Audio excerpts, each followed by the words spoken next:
Yes. Good afternoon, all. Let us start the session. Hello.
Can I have your attention, please?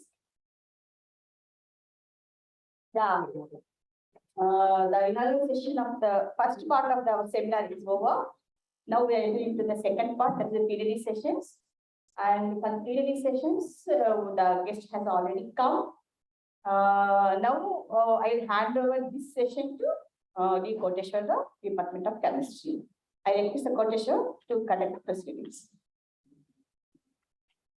Thank you.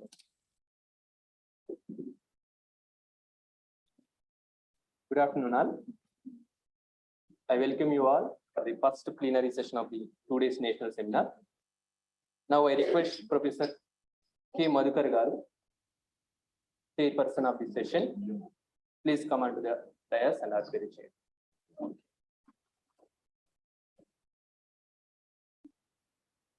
And I request plenary speaker, session speaker, Dr. BRAOU-Live Garu, come onto the dais and ask the chair.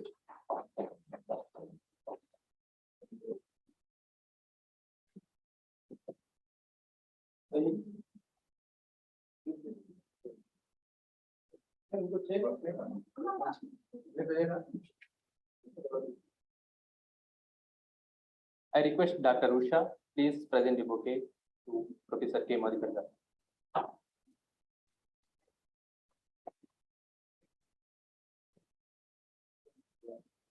And I request Y. Kumar, please present the bouquet, our speaker, BRAOU-Live. Yes. Please let me allow to introduce Professor K. Madhukar Garu. He is a senior most retired professor of physics from Usmania University. He produced 12 PhDs and published 60 national and international reputed journals.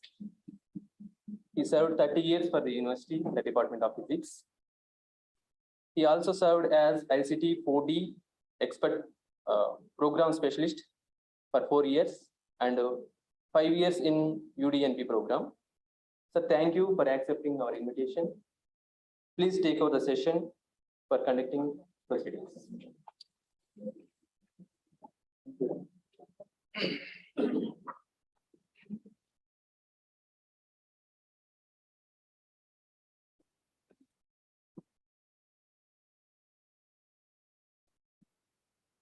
Good afternoon. After a wonderful inauguration session, hope you are all now settled back after a cup of tea. So welcome back and get ready for another inspiring talk. We had one in the morning session by Professor Dr. BRAOU-Live Garu, an eminent scientist from CCMB. So now we are going to have a more practical approach and a pragmatic methodologies going to be covered by Dr. BRAOU-Live, a senior scientist. He retired as a chief scientist from ISCT Hyderabad. a brief introduction about Dr. Rao Garu, just to know about his background. But there are many things which we can talk about him, but the time may not permit us. So just his talk will really tell his exact background, how he is fighting for protecting the environment. We just had a couple of minutes back, and he was very concerned about the things happening around us due to the cultural change, due to the policy changes, or due to the mentality of the people,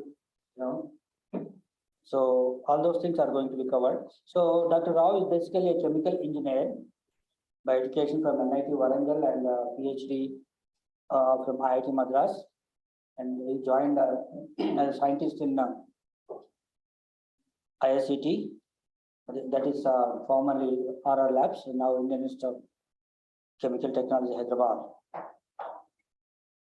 To quote major areas of his interventions, he mainly contributed in the process technology development, process design of commercial plants, rather commercialization of the designs, commissioning and troubleshooting of the same, and mathematical modeling and simulations of chemical plants.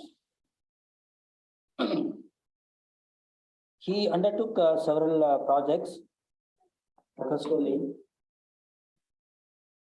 with the major public sectors like ONGC, GAIL, HPCL, Indian Oil Corporation, R&D, etc. His basic interest more on laboratory safety and laboratory design. So that is very crucial for many areas of science and technology. He conducted national safety training programs in collaboration with MIT, Harvard, and other eminent personalities in the academics. So basically, he's an environmentalist by choice and works for it. And very interestingly, he is associated with the Human Rights Forum as a president of Hyderabad City Unit. And that sounds a lot. Convener of scientists of people, a group of retired academicians and scientists, work various universities, research institutions, IITs, etc., formed to protect the people from environmental injustices,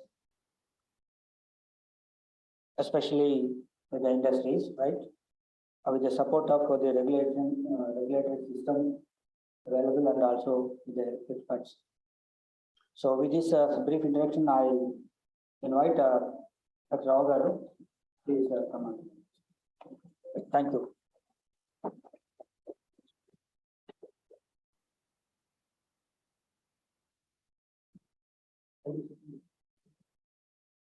Thank you, sir. Presentation.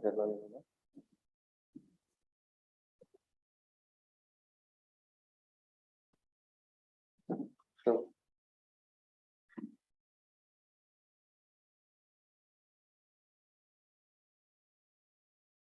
Chairman, friends, you are able to see the presentation well?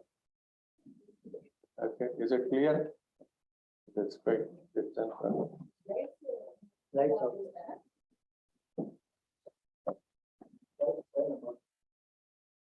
ఇక్కడ wheat రాదా ఈ buttons వస్తుంది కదా చూడబెట్టండి.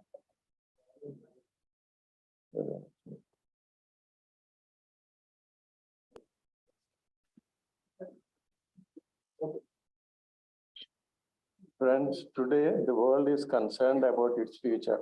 I don't know how many of you are aware of it.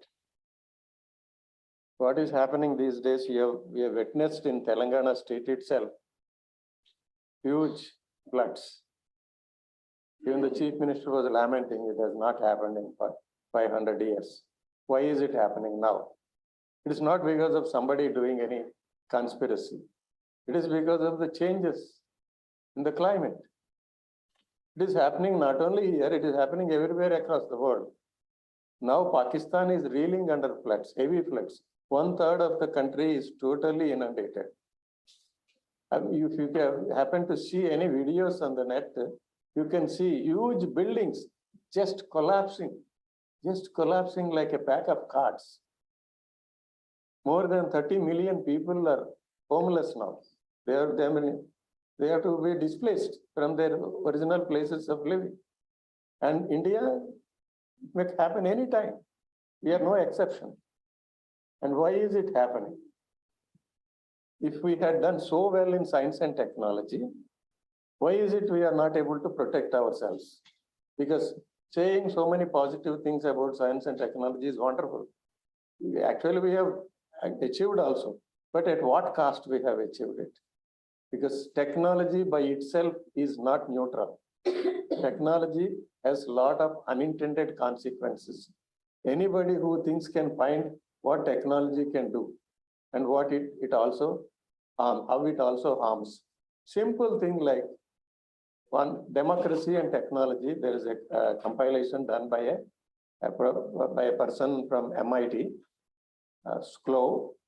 He writes about a small village in Spain where they had water, only well water. They were collecting using donkeys and like that. But suddenly the village decided to have a piped water supply to the kitchen and homes. And how it made changes in their social life, he describes in it. Many people who were taking the donkeys to the water and bringing them with the leather bags, water home, once that water is at home, they never needed any more donkeys. So they had to dispose of the donkeys. Many who had developed a lot of affection towards their animals, they became silent. They were not talking to people. They were affected by the loss of their animals.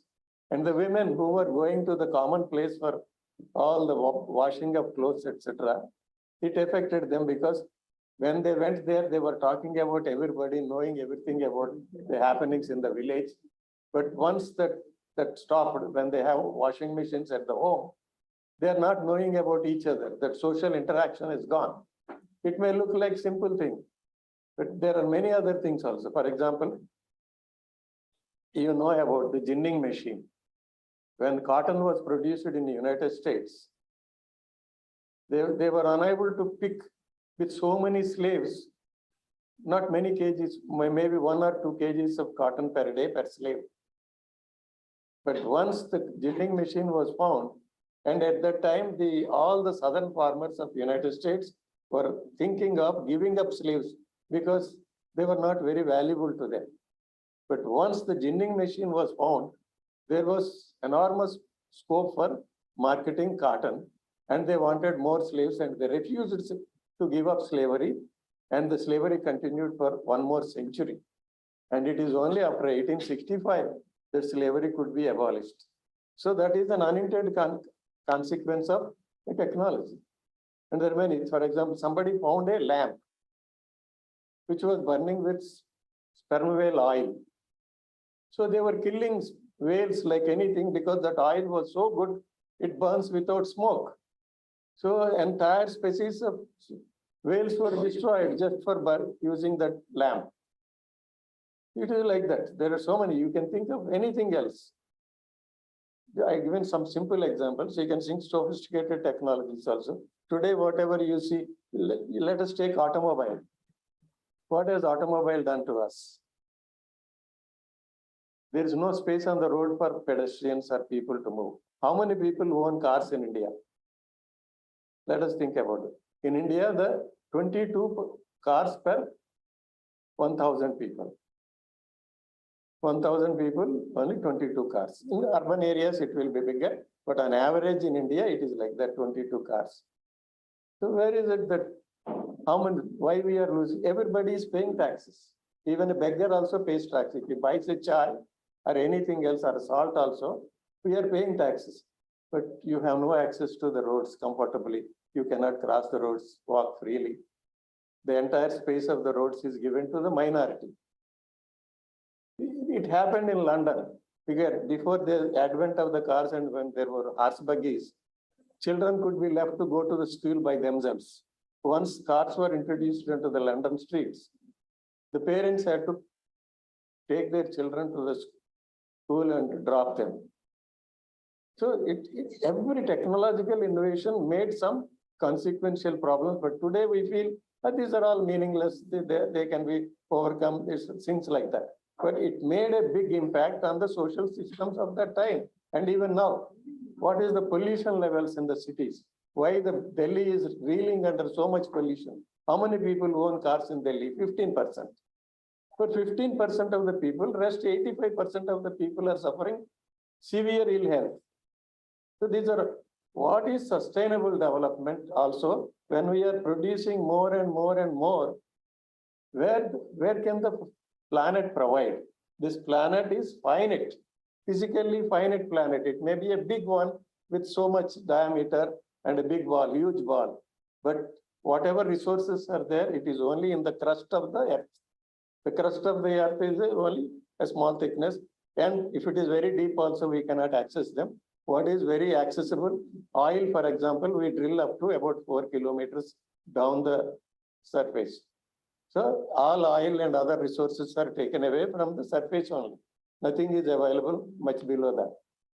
So when we are doing that, how much can be stored within the crust of the earth?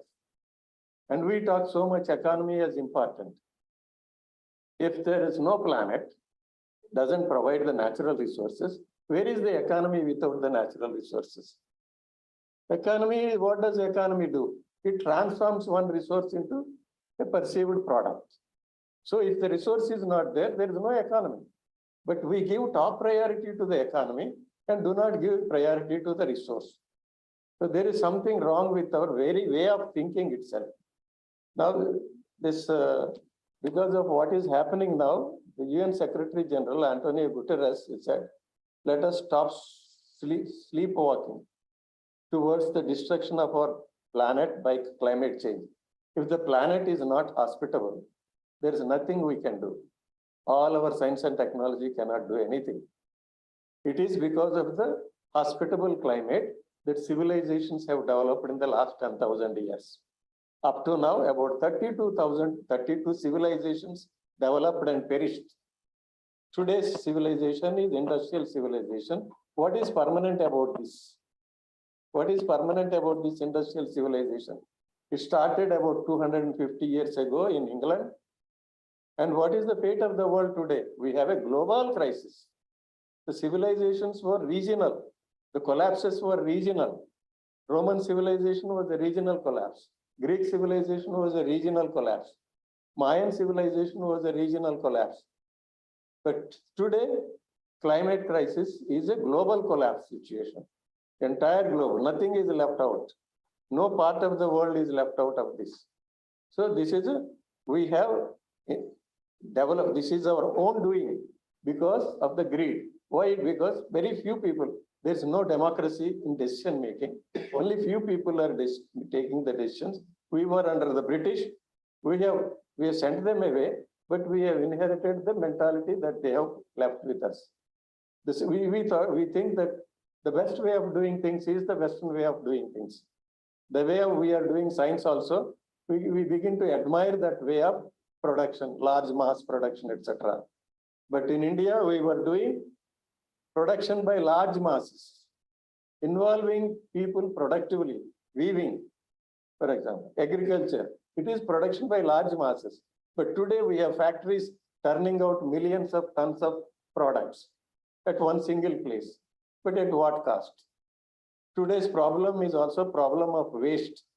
We have accumulated so much waste on the planet, which cannot be assimilated by natural forces. And carbon dioxide is also one. Accumulation of carbon dioxide and methane in the atmosphere is the cause of this today's high temperatures on the planet. Coming to, again, science. Can science understand what is good and what is bad? Science is neutral in a sense. It only is a knowledge of understanding the natural world. Nothing. It is only an understanding of the natural world and the forces on it. But it doesn't tell you what is good and what is bad. By itself, it is neutral. Suppose in this, the Utah University, they have given admission notice for social sciences. In that they say, science can tell you how to clone a Tyrannosaurus rex, which is an extinct species. It was a very violent carnivore. Only after these reptiles went extinct from this planet that humans could evolve. So if these dinosaurs were still present on the earth, then we wouldn't have been here. So, but humanities will tell you whether it is the right idea to do such a thing at all. Because in so many cases, because our science is driven by commercial interests. When Galileo was there, the industrial interests or newly budding capitalist society was supporting science because they needed science to do their business. So religion was against the science. Religion was hunting science. Scientists, Galileo was persecuted. So many, Giordano Bruno was burnt alive at stake. Copernicus had no courage to announce that the Earth is moving around the sun. Things like that. It was very difficult for them to do those things at that time. But today, science is under attack from both the religious fundamentalists and commercial interests, corporate interests. The climate change world is unable to do anything because of the corporate business interests of the fossil fuel interests, particularly coal, oil, and gas interests. They are not allowing anything to happen, and they have been continuously questioning the science, climate science itself. They formed a lot of think tanks in the world, and they have been heckling at the scientists who are producing climate science. They have been using the media to say this is nonsense, that is nonsense. The earth is not warming, climate science is a hoax. Trump went on to the extent of claiming that climate change is a Chinese hoax. He said that. That is the problem. Today, science is not able to make a step. Science which is aligned with the military interests, science aligned with the commercial interests are only allowed to function. Because science in itself, it doesn't differentiate that. When you are doing a quest for truth, many new things also will come out. Whenever there's an inconvenient thing that has come out, that is being suppressed today. How many scientists are being attacked in the Western world? Particularly women scientists are being abused with unprintable language, particularly in the area of climate science. Terrible, because those people want to believe and continue the current way of the society. Because once you agree that climate change is happening, they have to bring the government regulation. Once the government regulation comes, everything has to fall in line. They don't want that to happen. Once that happens, then smaller, poorer people will also get emancipated. They will also get more say in the government. That the very rich people, they don't want that. They are ready to sacrifice the planet just to remain the richest people on the planet. This is what is happening today. If you read, this is all available on the internet. This is all available to you on the fingertips now. Read, so much is there. So much information is available. Again, which say we have all these CPs now, it's two cultures. Educated are a separate cult, and the poor people, the commoners, are a different cult. As if we are a privileged people. This differentiation is also, well, that's what is driving the society today. Modern science is not separate. Science is nothing but a social product. Science is a social product, and it must be used only for public good. Science for the people. Science is not for making profit. Science is not supporting the greed of somebody. Why do we study science? Many people here in India, we have studied science because we get a job and we have a living, decent living, reasonable living. But then when you get into the career, how many of us judge what we are doing is in that line, or are we going in the wrong direction? We are not looking at that. 50% of all the R&D expenses in the world are being spent on military research just for making more efficient killing of the people. War effort. Do we require war? Who is an enemy of whom? Are we enemies of the Pakistani people? Are we enemies of any African country? Where from these national borders have come? These national borders have come because of political thing, political hegemony over the resources. The nationality is nothing beyond hegemony over resources. Based on how many national borders have been wiped out over the last century within our lifetime. In my lifetime, in India, borders also changed. We annexed Sikkim. Sikkim was not part of India. It was a kingdom. Goa was not there within our country, though it belonged to us. It was held by the Portuguese, so we have taken it back. Like that. Pakistan has separated. Bangladesh has separated.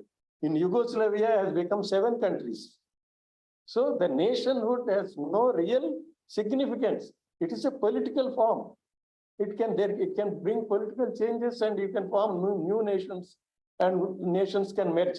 When Soviet Union formed, so many nations merged into one huge nation.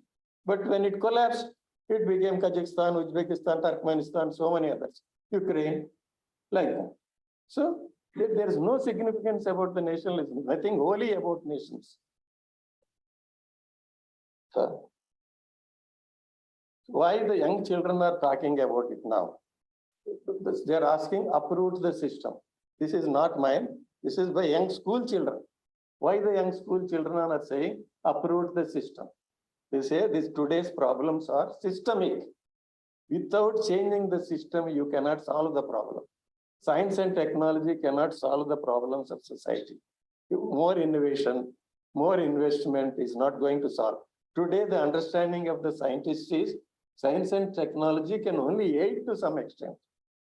Climate crisis can only, it is basically a political problem, socio-political problem. It can be solved only like that. Science is always there to solve that problem. But you cannot simply remove carbon dioxide. That is out of question. That is already it was being talked about in the morning, but simply removing, as you are going on burning, you know how much carbon dioxide we emit every year? Anybody has any idea? In the world, 4,000 crore tons every year. Or it has now come down to around 3,600 crore tons. Such a huge amount of burning of carbon we do and put it into the atmosphere. How do you remove that? The technology, so-called technology for developing this removal of carbon capture and sequestration, they call it storage, CCS they call. The biggest plant that is there, it can remove only the emissions of a few seconds that the world is making. When do you make it to the scale? When can the technology be hoisted so that the entire carbon dioxide can be removed from that? And then where do you store it? The total infrastructure of the oil and gas industry, which is more than 100 years old, which is handling only 9 billion tons of oil and gas in the world. But what is that is simply a pittance compared to the requirement of carbon dioxide removal. You have to remove 4,000 crore tons of carbon dioxide. How much infrastructure you have to build? Where from the materials will come? That's also high pressure. You have to convert carbon dioxide into liquid at high pressure. And where do you put it? If supposing one carbon dioxide pipe bursts, the entire area people will be simply wiped out.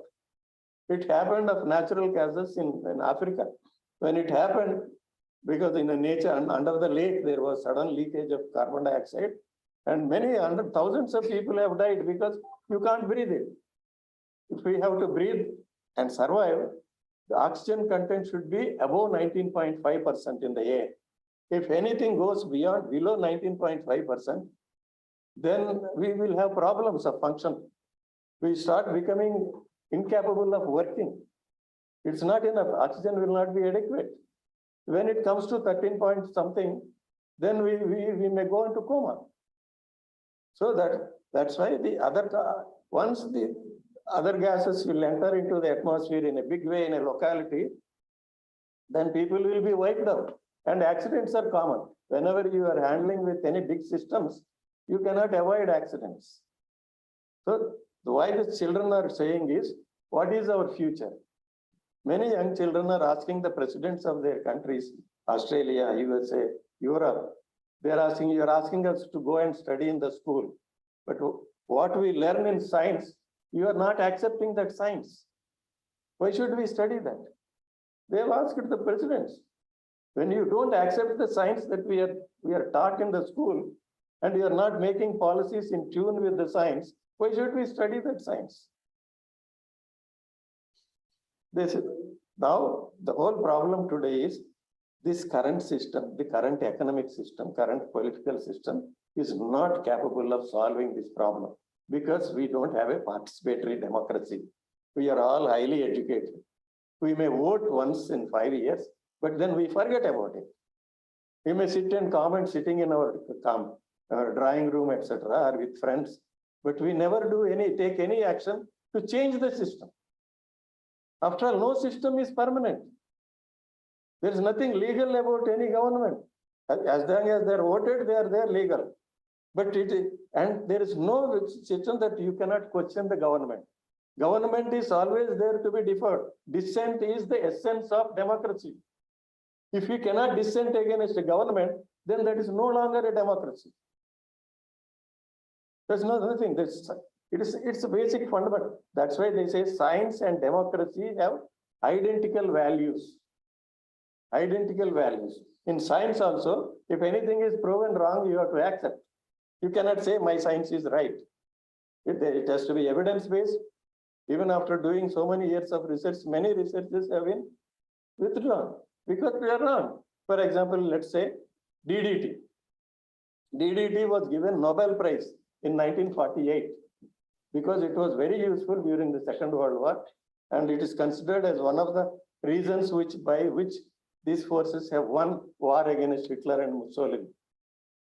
But in 1972, it was the first product in chemicals to be banned in the United States because it was very, very harmful.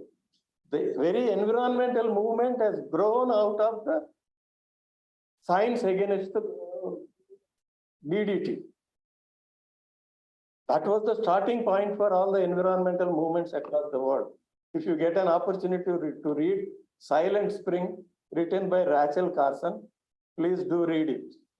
That is the book which has catalyzed the environmental movements across the world. She was a scientist biologist in the US Wildlife and Fisheries Service. She observed these problems, how the life is dying because of DDT. She wanted somebody who was a Nobel laureate to write a book on that. He refused, and then she took it and wrote. And that book is now read by more than 40 million people across the world.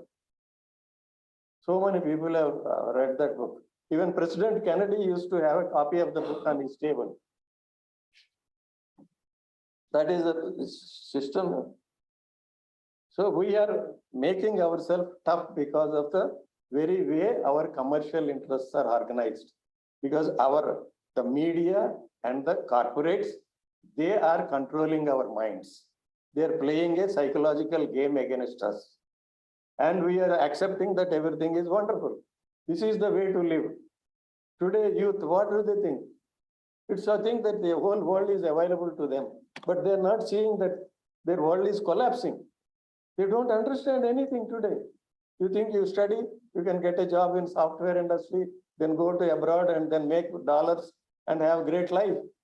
Those days are going now. It's not much time. The world is collapsing. By 2030, we will see what is happening. May not even be required for 2030. Within this decade, year by year, things will be worsening. Without our involvement, without our concern for change, we will not be able to do anything. I think sustainable development is only a technique.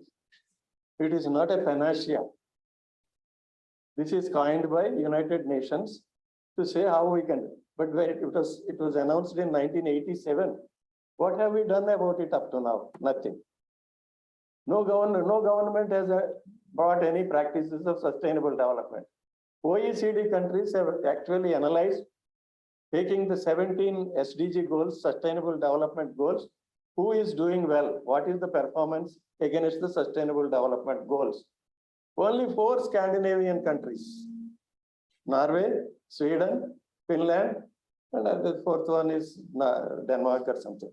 These 4 countries only have stood in the first 1, 2, 3, 4 ranks because they are mature democracies, they are welfare states. So they are doing better. But now not anybody. America is on the 29th rank. India will be 150 or 160 rank. There is nothing sustainable about what we are doing. There is nothing. We are simply extracting materials.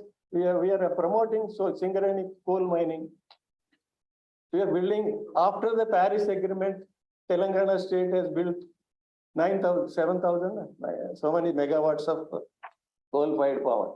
4,000 to about 9,000 megawatts of coal-fired power is being built. So our politics doesn't care about the planet and global conditions. Power means there are many ways of getting power. It's not necessarily that we should burn coal. Burning coal means there will be more disasters. So, again, what we have today is an overshoot problem. That means we are consuming more than what the planet can give. Sustainable development comes only in that. That means we have to grow. Development and growth are not same. I will be explaining. Development is a qualitative change, improvement in the quality of life, like that. So sustainably, if you have to do, you have to do it within the planetary boundaries. I will also explain to you what planetary boundaries are. So overshoot means this year we have overshot what the planet can give us by July 28th. So we have a single planet living. We don't have 2 planets or 3 planets. What the resources this planet provides, we must use them judiciously for the entire year. Okay, we are not doing that. We have consumed it by July 28th. It is like we have a big fixed deposit in the bank. You are surviving by the interest you earn from that bank. But you have consumed all the interest. Now you are eating into the principal. So today we are all living on future. We are depriving the future children from actually enjoying their future, their life. Because we are taking away resources that belong to them. And how long we can do that? Within a short time, the entire systems will collapse. You will not be able to function. And people will die like flies. That is what happened. So the overshoot is a problem. We have made satisfaction of today's human aspirations dependent upon the massive deprivation of the posterity. This is said by Catton, a professor at the University of Washington. He wrote a book with the title Overshoot. These are mostly populationists. I differ with them on that population. They show that population is the one main cause, but population is not the main cause. It is the greed. It is the greed of a minority of the people that is the cause. Many people don't. We can go to that later. I may not have time. This is how we are functioning. Curve. See, this is one planet. You have the planet dashed line. That is what it can give. But we are consuming by the red.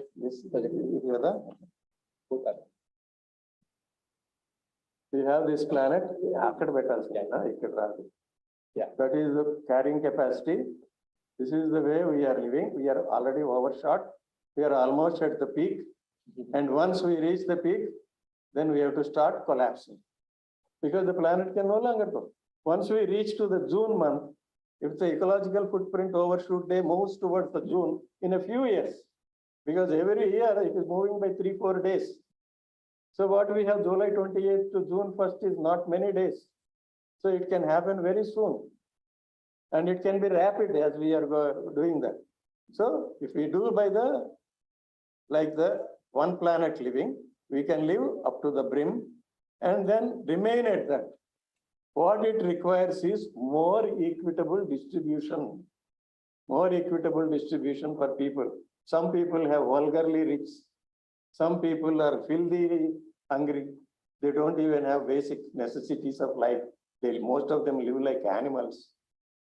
This is not something that is acceptable. You take the entire planet and other life forms. In no other life forms except in humans, this kind of inequality can be observed.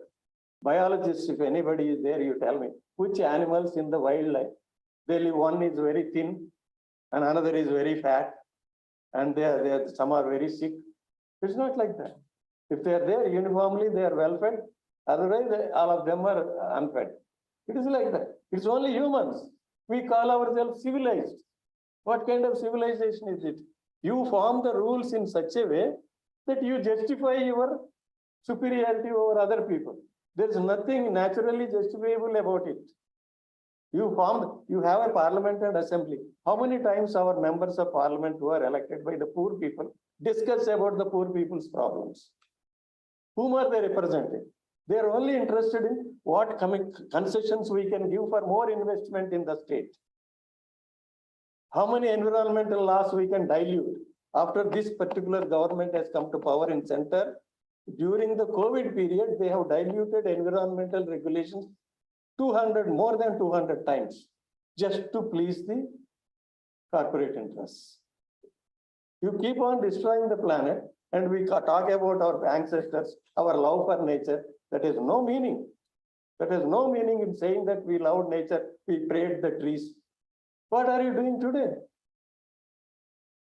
That is more important. Your culture is, and today we have adopted World Bank policies of ease of doing business, and you talk proudly about it. And World Bank has actually discontinued that process because there was a lot of manipulation in that. People have exposed it, and they said there is controversy. We are withdrawing that ranking. But still, our governments and our leaders keep talking about ease of doing business. We have forgotten Gandhi. We have forgotten about self-reliance. We have forgotten about self-reliance. This is Emmanuel Macron, you all know, is today current president of France. Okay, a country which ruled some part of the world. Today, what he is saying that we are living the end of what could seem an era of abundance, because they were looting resources from all the colonies. The British have looted from India $45 trillion of worth of resources. This is calculated by Jason Hickel, a former professor at London School of Economics. He has written, his articles are there, you can read. $45 trillion worth of natural resources were stolen by British people from India. And they owe it to us, but they won't give. Today, what is happening in Pakistan? Pakistan is not responsible for climate change. It is because of the West's emissions. It has happened, but they won't pay one single rupee to them. If they give some aid also, some pittance they will give. That is not adequate. This is the whole problem. The whole world is based on an unjust infrastructure, unjust framework.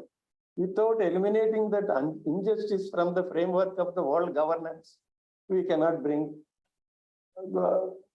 have a bright future for humanity itself. Okay. Mahatma Gandhi, what he said after that we got independence. It took Britain half the resources of this planet to achieve its prosperity. How many planets will India require for development? Should we also go to war with other countries and occupy them and steal their resources? Is it possible today? Even America could not do that. America had to run away from Afghanistan, a poor country, which is starving now. But America could not face them. That is it. So this is, in those days, they could exploit and do, but it's no longer possible. But we are trying to emulate our farmer rulers. We think their way of life is the right life. That's why we are entering into the problem. All our lifestyles have changed, the lifestyles of our childhood, and today they're totally different. We're all consumerists now. We think this is the way. Today, most of our children are abroad. Most of the families in my area, they're only Mia Bibi. There's nobody else. All the children are abroad, and they only talk about them. My son is earning this much, my daughter is earning this much. That is the only thing that people talk about today. It's no longer possible. And many of them will be thrown out from those countries because they are also getting into problems. The future of our planet is in balance. Sustainable development can be achieved, but only if irreversible degradation of the environment can be halted in time. That was said in 1992 by the British Royal Society President, Michael Atiyah, and another scientist, Dr. Frank Russ. This is it, but we have done nothing in 30 years. Today, The carbon dioxide, 60% of carbon dioxide that is sitting in the atmosphere was released after 1990. By 1990, it was very clear in science that we have entered the phase of climate crisis. But nobody cared. We had so many COPs, so many international meetings and discussions. Action is zero. 9 months back, there was a meeting at Glasgow. Our Prime Minister also went there and made huge promises. But what is actually happening?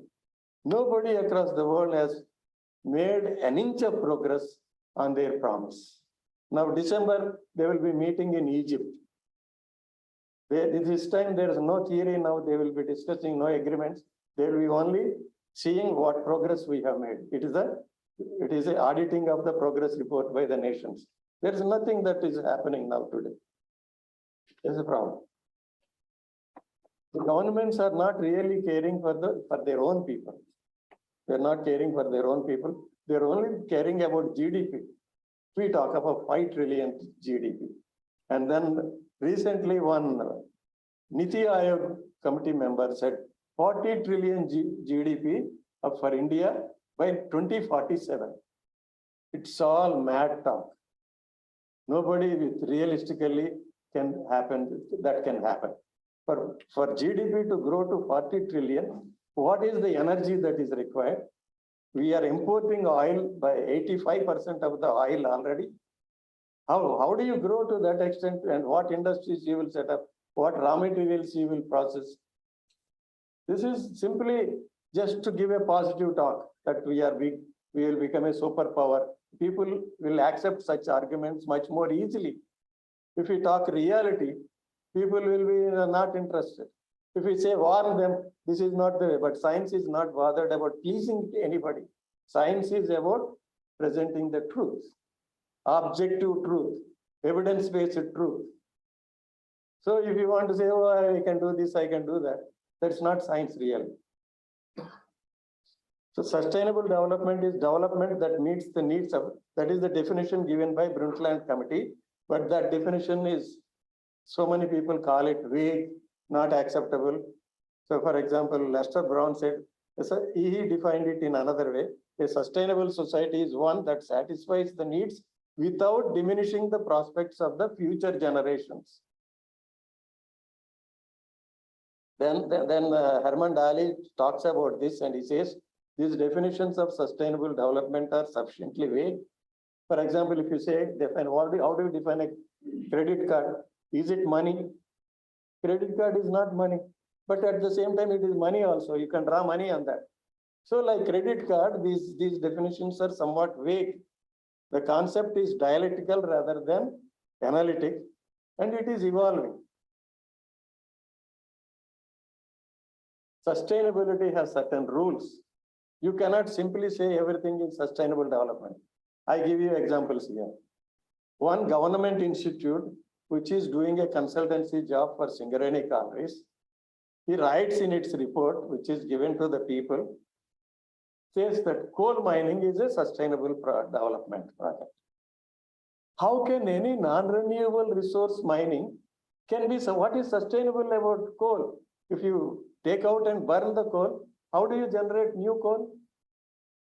So this is where people who are educated, people who have business vested interest, they misrepresent science and use the sustainable development wrongly. For example, there is also talk about pharma industry.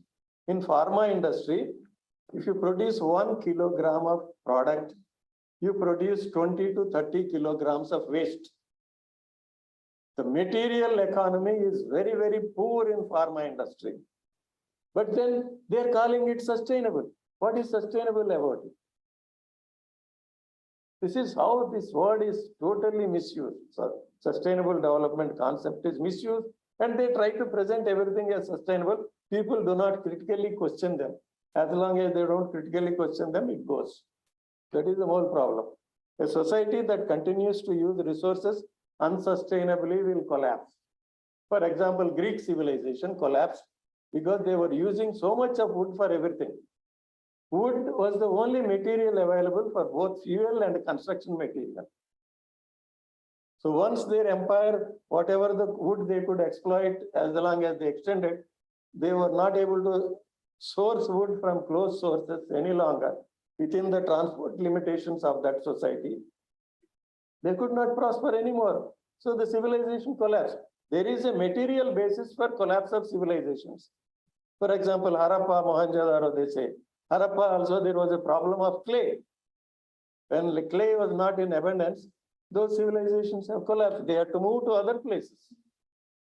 So there is a population growth and our growth in rates of consumption of resources cannot be sustained. If you want to continuously grow infinitely, it is out of question.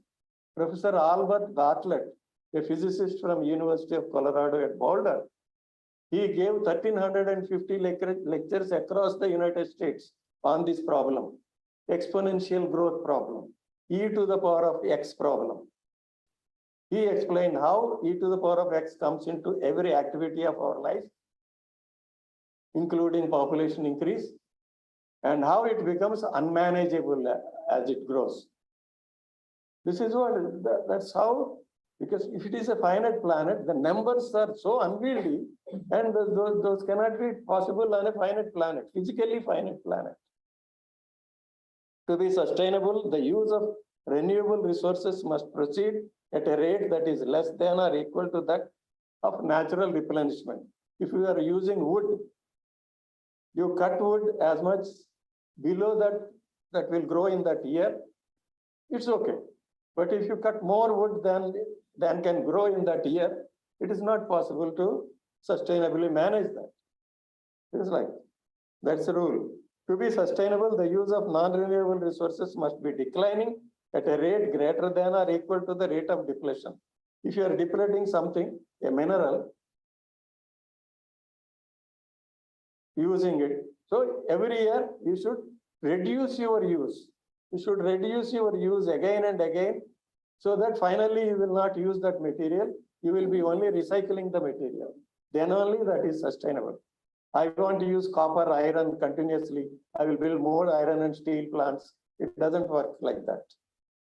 Sustainability requires that substances introduced into the environment from human activities must be minimized and rendered harmless to biosphere functions.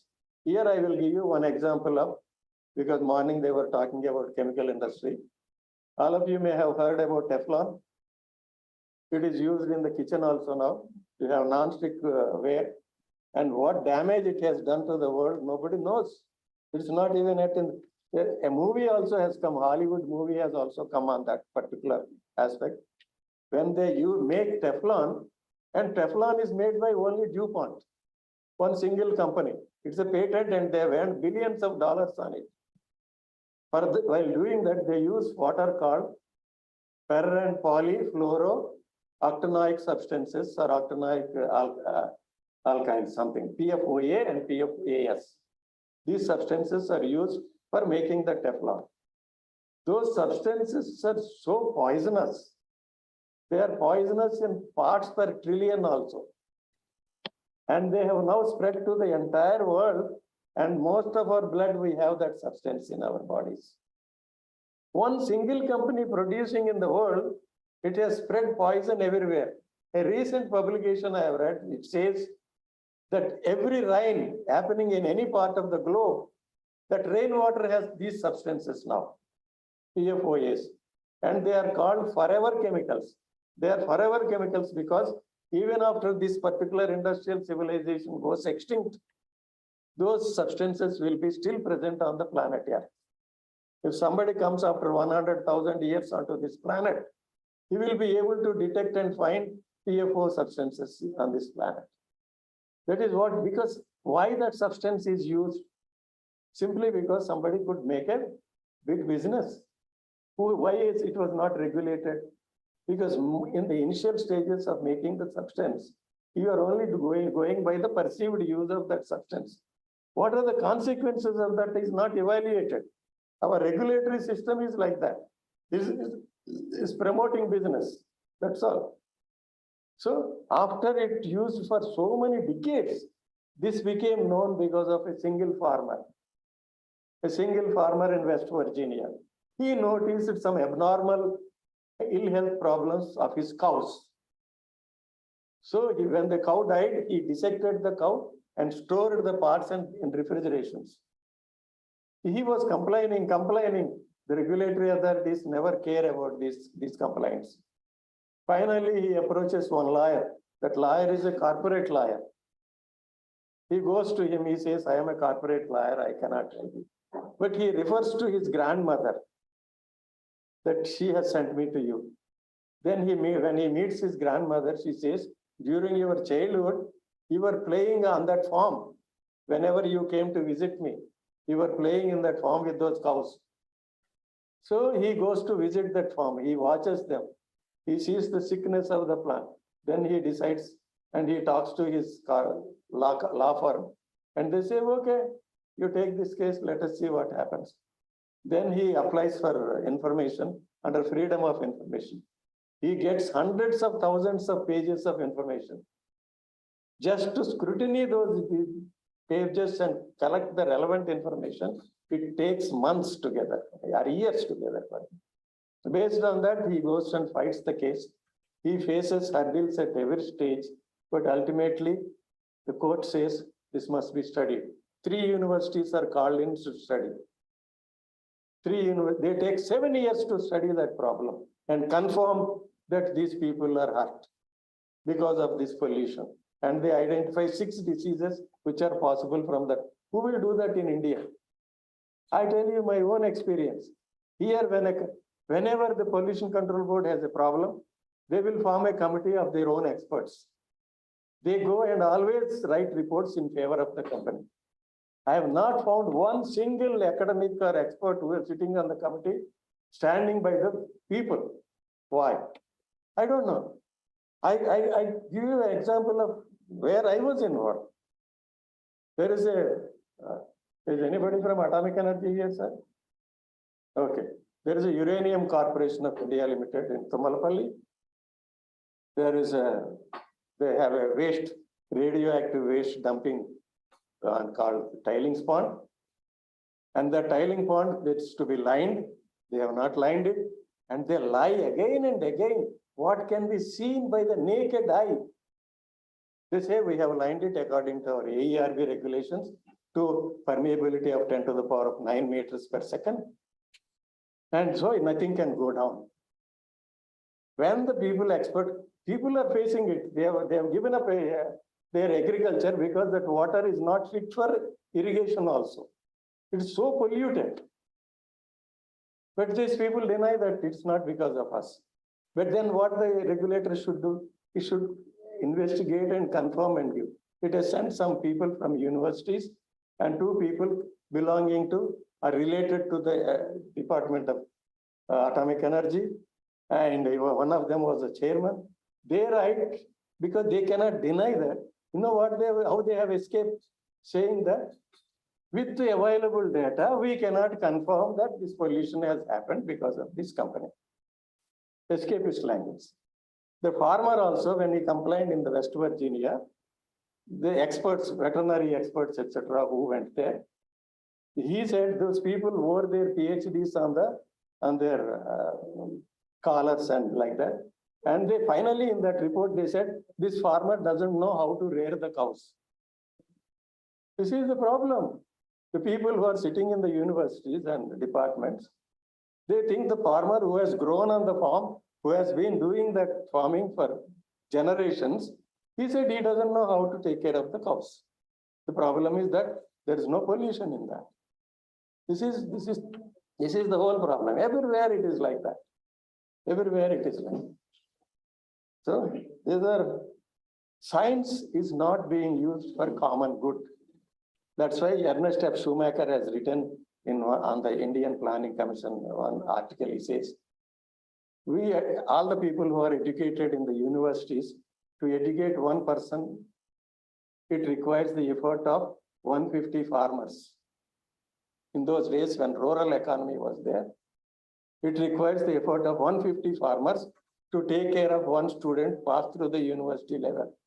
And what is these people doing in turn for the farmers, for the rural people? No, they go to Bombay, They enter into a mutual admiration society and they look for their own growth of career and they never look back at the people who have made it possible for them to study in the university. This is our greatness. This education is disconnecting us from the people and from the very basis that we are there. There is something wrong with our education system itself, because this education system is as per the rulers, the people who are in governance, they decide what kind of education you should get. When we had kingdoms, we had the education of the kings wanted to saying that king is a descendant of God. You cannot question him. He is a descendant of God. He is God himself. Similarly, today this is obedience. All our education talks about is obedience. Obedience is different from respect. You should respect people, but you need not be obedient to everybody. Obedience is a wrong thing. It's colonial. In science, if you cannot question, then what does it mean? Science doesn't bother about your position. In what you are a director of a laboratory, or a director general of a laboratory, doesn't matter. If you're talking wrong, you should be questioned. But that is not happening today in our society. We are obedient.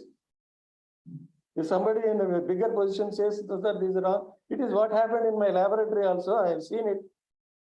We have made mistakes because of that obedience.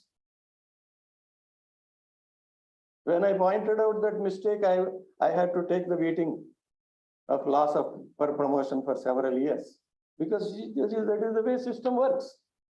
You can't tell them this is wrong. We should not do these things. The world is facing three existential.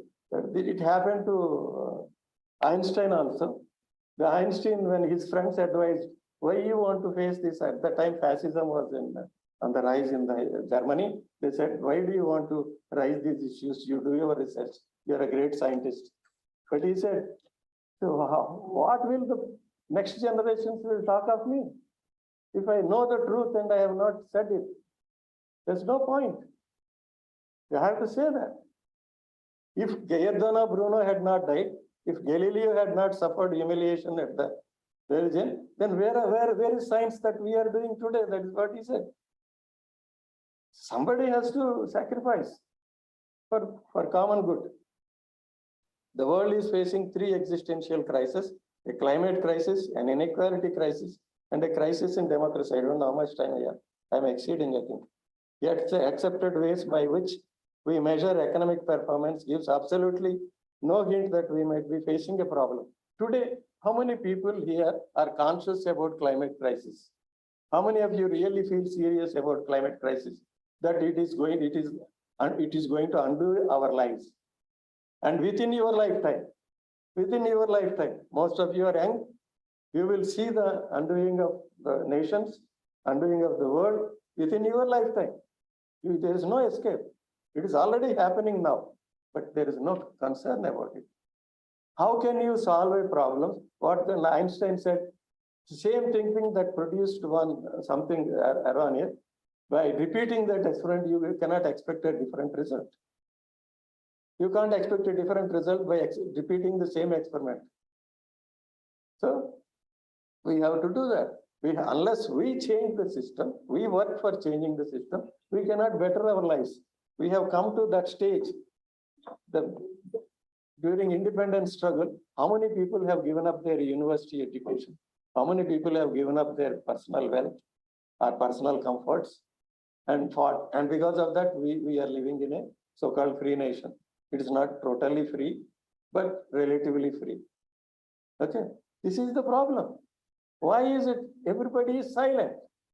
8-year-old, 10-year-old girls are marching in the streets in Australia and Europe. Why is it now even our university educated students don't even think about it? Why? What is bothering those 8-year-old girls? Why do they know more than our university children? That's the basic difference is our society. So we go in a society, appearing peer pressure also. When I ask people, why do you want to study this? They say, my parents want me to study this. Somebody say, everybody wants to do computer science only, computer engineering only. I don't know what they will do with that. So sustainability means economic, environmental, and social. All the three must be met. Amartya Sen, talking about development as freedom, he said, this enlarging people's choices, capabilities, and freedoms so that they can live a long and healthy life, have access to knowledge, a decent standard of living, and participate in the life of their community. That means participate in the democracy. If these are not there, then that is not life. And most of us are not within this. We may have choices, we may have the necessary finances to live a, but we are not participating in the life of the community in any useful way, most of us. Grow and develop. Most of the people use growth and development in the same way. Sustainable growth is an impossibility. It's a mathematical impossibility in physics also. Let anybody show that sustainable growth is possible. It has already been discussed across the world. Many physics professors have demonstrated that it doesn't grow. Sustainable growth is an impossibility. This is the system. Increase growth is a quantitative phenomenon. You're growing in size. Growth means you're producing more, you're marketing more, and you're producing more wealth. Then develop means expand and realize potentialities of. You are able to write poetry after some education. That is your qualitative change. You are able to do many things. That's all. How you qualitatively develop? You need not grow in size. Bring out capabilities or possibilities of what somebody can do. You bring out those possibilities from them. How he is good at. Somebody is a good doctor. Somebody is a good sports person. Like that. So development is a qualitative change. We should not say if you earn so much salary, then you are developed like that. For development, there should be minimum income should be there. Minimum amount of money required for a decent living is required. That's why in Canada, they did an experiment in one village. For 4 years, they conducted an experiment saying that you do your job, so depending upon your yearly earnings, we will fill that gap to say that everybody should have minimum of 12,000 Canadian dollars. That is the minimum income. So if you are falling short of that by any amount, the government was paying it. So they said, this is universal basic income, like that. That experiment was suddenly stopped when the government change was there at the center. So, but there was huge amount of data collected, and the data was lying somewhere. Nobody cared. One lady professor from one of the universities, she got to know about that data. She went and collected the data, and she poured through the data and came out with that. This was a very good experiment, and that minimum income has made a lot of change in their lives. People have lived longer, people were more healthy, people were more happy, people were more educated. So many benefits have come out of that minimum income. For example, during the COVID time, we all felt that sanitation workers are very vital and important. But how much do we pay them?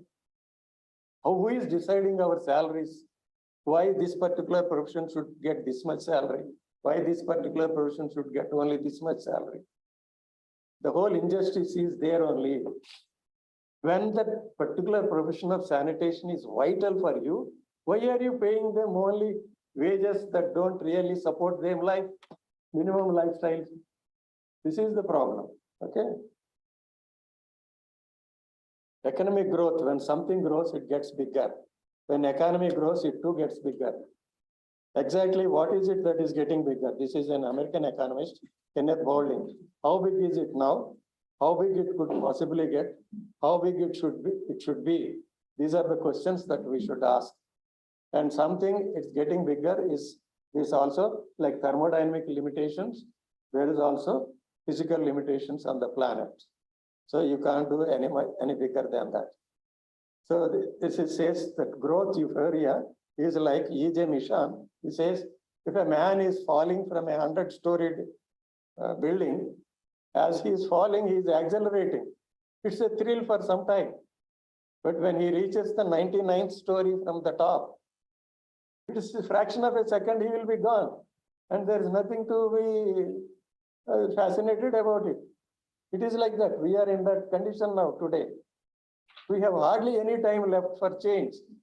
And without changing, all the talk about we will educate more people, we will develop this, we will bring more jobs.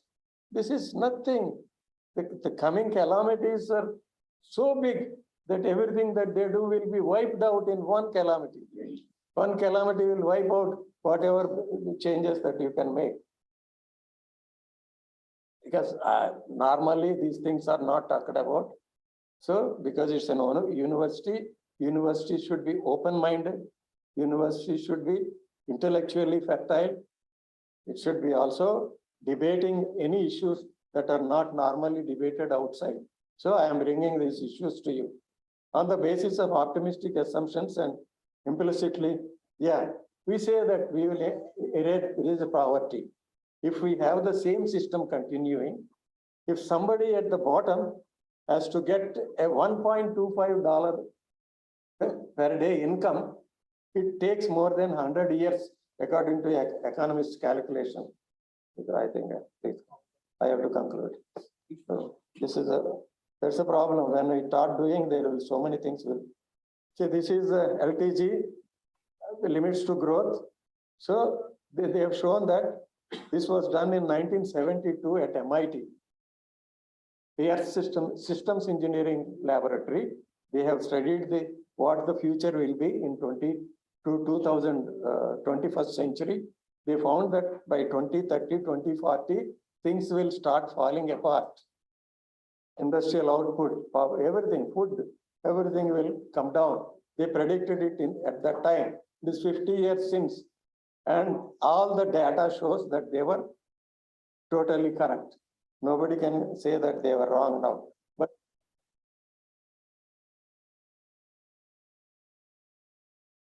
go to 7th minute, please.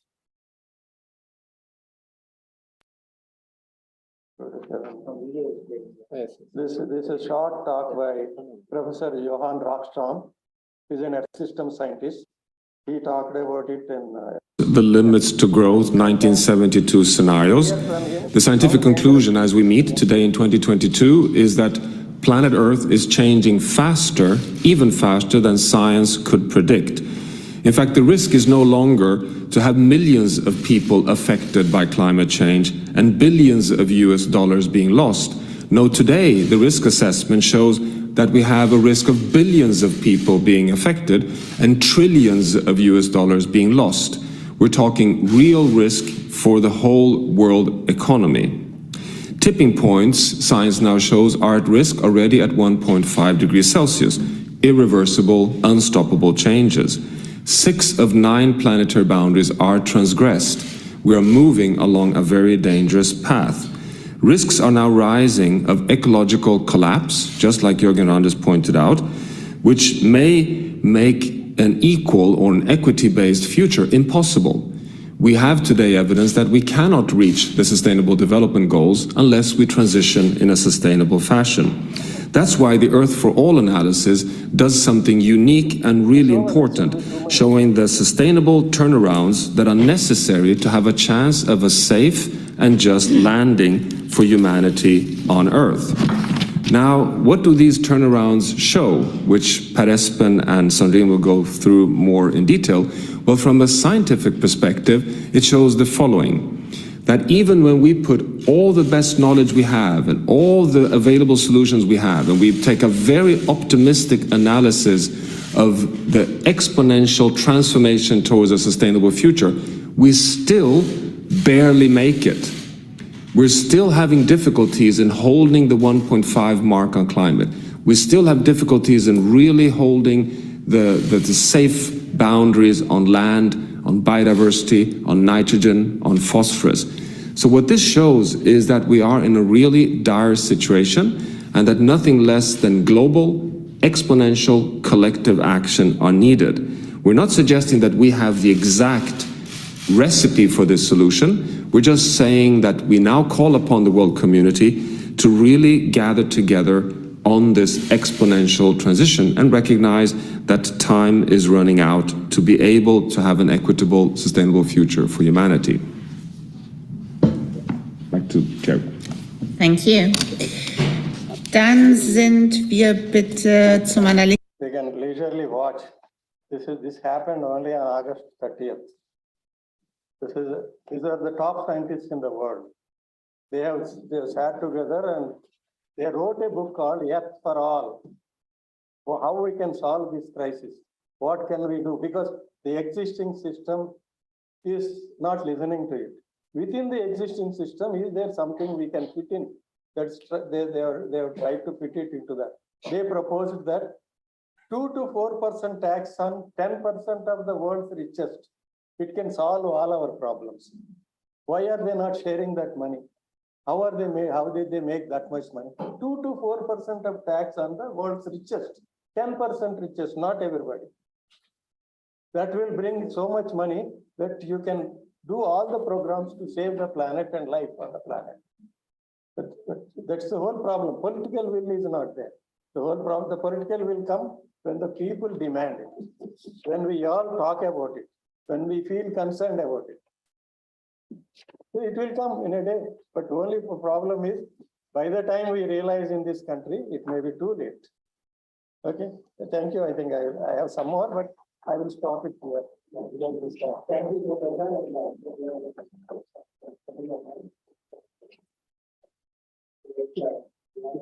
Oh, I know. I'm sorry, we are not taking any questions. Probably we can discuss during lunchtime. Anybody want to Very short question. Or maybe you can have a elaborate discussion during lunchtime. during the lunchtime? Yeah, very interesting. First, set your mind thinking about the problem. The whole problem I find with our youth is they don't ask questions. Everywhere in education, that must change. If you are not asking questions, means that problem is not bothering you. You don't think that it is a problem. Questions are more than that.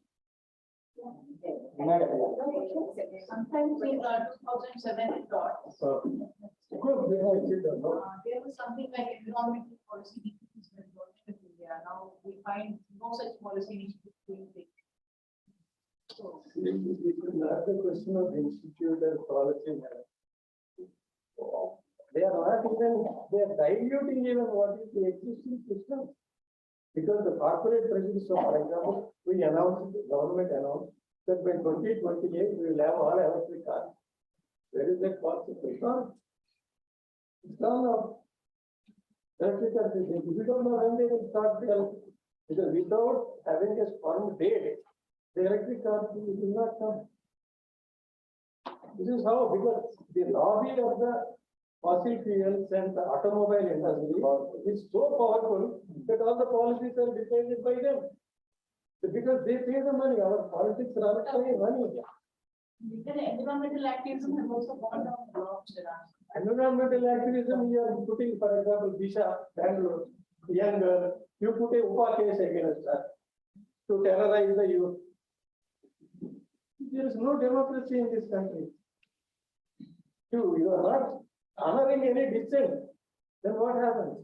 Why are that, for example, we have so many national academies? Why they are not talking about it? Whereas in Europe and America, thousands of scientists are protesting it. And only 1 week back, there is a paper published in Nature. Scientists have called for civil disobedience action from the scientific community. There is a published paper in Nature. That is because they are Calling for better democracy. no, that is because there is lots of climate changes in the last year.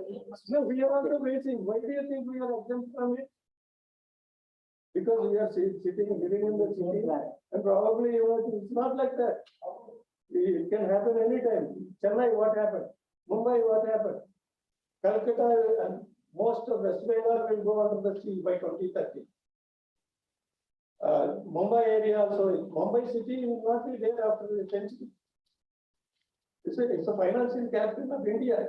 If Mumbai goes, what are the implications for India itself? Nobody, they're not taking it easy. Most of the politicians, they deny science. And only people who are acceptable to them are political scientists. I mean, science, people in science who are political and try to align with that ideology. They are only acceptable to them. And these people will always talk what is linking to the party. They say we can have a solution. Thank you. Thank you, sir. And, Yeah. It is the university tradition, sir. Just like it is the university tradition. We honor for guest. Please, please remain on person. Please honor our guest.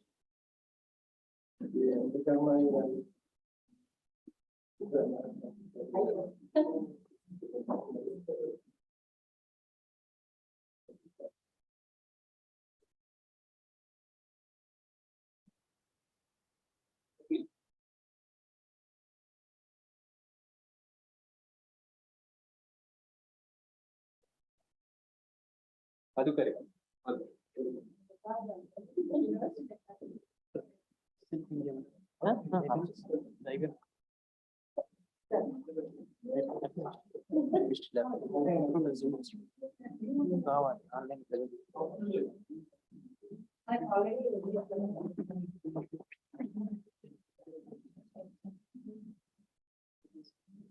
Thank you, Sri Madam.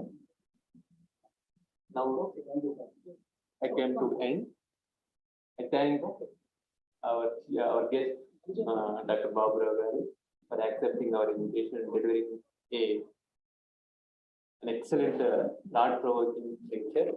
It is real, and we need to agree what we are doing the mistakes and what we are agreeing we are obeying the rule by the corporate people. Think over that and obey that and follow such rules, please. And also thank you, our chairperson, Dr. Madhukar Garu, for accepting our invitation and today's session. Thank you very much, sir. And finally, I thank you all the participants. And finally, I am announcing you. Please join us lunch arranged at the first floor. Okay, thank you. After the lunch, the technical session will be followed. Assemble here under chemistry lab. Technical session 1 and 2 is